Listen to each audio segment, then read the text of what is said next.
Bonjour, je m'appelle Monique et je vis avec la maladie d'Alzheimer depuis maintenant 3 ans. La maladie d'Alzheimer est le trouble neurocognitif le plus courant et le plus connu. Les troubles neurocognitifs sont associés à une maladie du cerveau qui entraîne un déclin progressif des capacités cognitives comme la mémoire, l'attention, l'organisation et le langage. Ceux-ci comprennent notamment la maladie d'Alzheimer, la maladie à corps de Lewy, les maladies cérébrovasculaires, les dégénérescences frontotemporales et les troubles neurocognitifs mixtes. Chaque année, en moyenne, 76 000 Canadiens et Canadiennes reçoivent, comme Monique, un diagnostic de troubles neurocognitifs.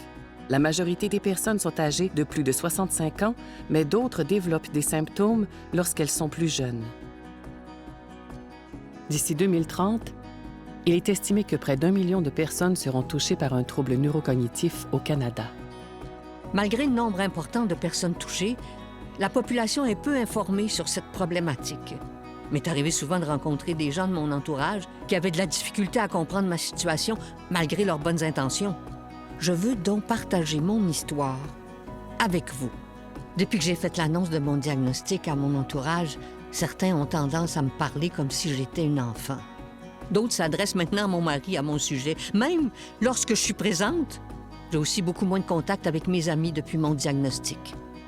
Souvent, le manque de connaissances, les préjugés et les fausses croyances qui circulent au sujet des troubles neurocognitifs peuvent amener l'entourage d'une personne à mettre l'accent sur ses difficultés et ses déficits. La personne finit par croire qu'elle n'est plus en mesure de réaliser les activités du quotidien ou de participer aux conversations. Malheureusement, l'isolement qui en résulte peut être plus néfaste que la maladie elle-même. La personne vivant avec un trouble neurocognitif s'isole et elle peut développer un sentiment de honte, développer des symptômes dépressifs, voir ses fonctions cognitives se détériorer plus rapidement en raison d'un manque de stimulation. Je comprends les réactions de mon entourage. Eux aussi peuvent vivre toute une gamme d'émotions face à mon diagnostic, comme de la tristesse, de l'impuissance, de la colère ou encore de la culpabilité. Je pense que certains ont peur d'être eux aussi un jour atteints d'un trouble neurocognitif et qui n'ont pas envie d'y penser. Je sens leur malaise face à ma situation. Il est tout à fait normal de se sentir impuissant et de ne pas savoir exactement comment agir ou communiquer avec la personne qui en est atteinte. 36 % des personnes se disent mal à l'aise d'interagir avec un étranger vivant avec un trouble neurocognitif et plusieurs estiment qu'ils n'ont pas les connaissances ou les compétences nécessaires pour le faire. Ma réalité, malgré les changements liés à la maladie, je suis toujours la même. Je veux continuer d'être présente pour mes petits-enfants. J'aime encore lire, jardiner.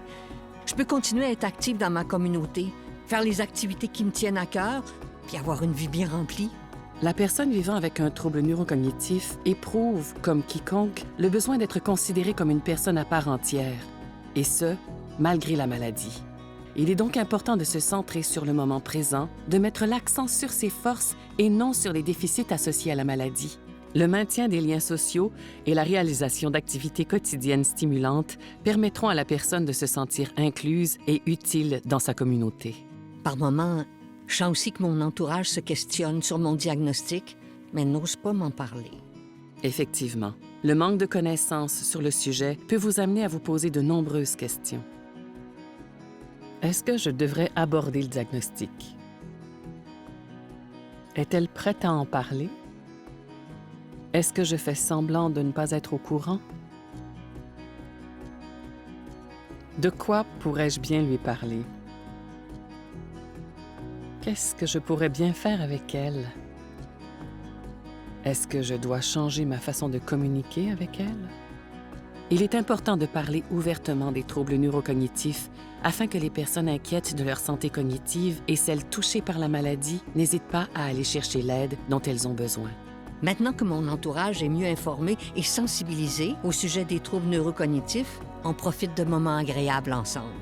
Ça me permet d'être plus à l'aise lorsque je sors de chez moi, de continuer à avoir des amis, des gens de mon entourage et de pratiquer les activités que j'aime. Je suis aussi confortable de parler de mon vécu plus largement. Et ça m'aide à sensibiliser les gens en général à la réalité des personnes qui vivent avec un trouble neurocognitif. Pour obtenir du soutien, visitez alzheimer.ca ou contactez la Société Alzheimer de votre région.